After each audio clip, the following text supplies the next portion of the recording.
গরম হয়ে গেছে, আমার এগুলো সেট হয়ে গেছে। এইভাবে এগুলোকে তেলের মধ্যে ছেড়ে দিলাম। তারপরে low to medium high flame করে এটাকে আমি ধীরে ধীরে ফ্রাই করে নেব।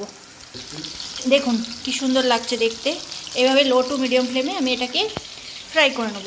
তো ফ্রাই করছি, লোই আঁচ আছে, আপনারা দেখতে পাবেন নিচেই, আপনারা দেখে দিচ্ছি একদম লো ফ্লেমে আছে।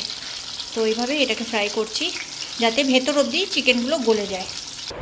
দেখুন কেমন হয়েছে দেখতে, অবশ্যই কমেন্টস করবেন।